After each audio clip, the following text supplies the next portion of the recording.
இதெல்லாம் தெரிஞ்ச கதை. அதுக்குள்ளே நம்ம ஒரு தெரியாத விஷயத்துக்கு போகிறோம்.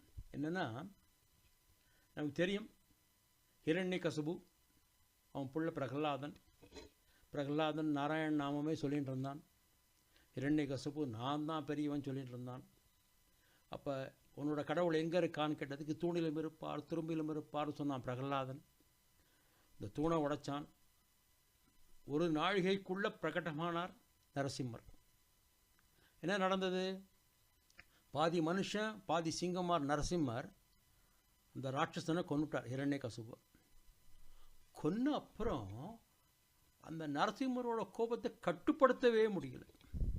அப்போ என்னாச்சு, கூடியிருக்கிற எல்லாரையும் கஷ்டப்படுத்த ஆரம்பிச்சிட்டார். அங்கே இருக்கிற எல்லா பொருட்களையும் கஷ்டப்படுத்த ஆரம்பித்தார். நரசிம்மர் விஷ்ணு அவதாரம் தான், ஆனால் பூமியில் நல்லது பண்ணணும் தான் வந்திருக்கார். ஆனால் ஒரு கெட்டவனை கொல்ல வந்தாலும் அவரோட கட்டுப்படுத்த முடியாத கோபத்தை சரி செய்ய வேண்டியது. ஆனால் அந்த பிரச்சனை என்னென்னா, நரசிம்மர் எந்த மனுஷனுக்கோ கடவுளுக்கோ மிகவும் சக்தி வாய்ந்தவர். அவரை யாராவது அடக்க முடியுமா? எனவே மக்களும் கடவுள்களும் சிவபெருமானிடம் சென்று உதவி கேட்டார்கள்.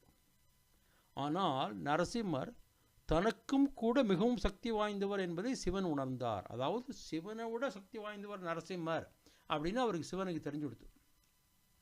அதனால் சிவன் ஷரபா, தமிழில் சரபேஸ்வரன் சொல்லுவோம், ஒரு கடுமையான அவதாரத்தை எடுத்தார். ஷரபா அவதாரம் நரசிம்மரை ஒத்திருக்கு. எப்படின்னா, சிவனான ஷரபாவுக்கு ரெக்கைகள் இருந்தன.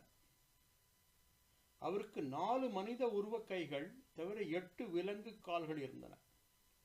ஒரு சாதாரணமாக பார்க்குற போது அது நரசிம்மரை போலவே இருக்கும் மூஞ்சியெல்லாம். ஆனால் நரசிம்மர் உண்மையில் தரையில் காணப்படுவார். மேலும் இங்கே ஷரபரால் அழிக்கப்படுகிறார்.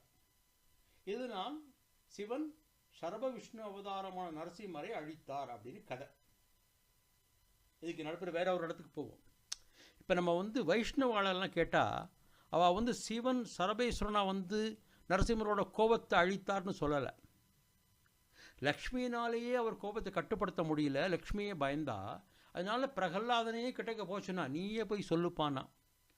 அவர் அந்த நரசிம்மர் கையில் இருக்கிற இரத்த கைகளோட அந்த பிரகலாதனை தூக்கி தன்னோட மடியில் வச்சுட்டார். பிரகலாதன் நாமஸ்மரணை பண்ண ஆரம்பிச்சோன்னா நரசிம்மருக்கு கோபமெல்லாம் அடங்கி அவர் சாந்தமாயிட்டார் அப்படின்னு வைஷ்ணவாள்லாம் சொல்லுவார்.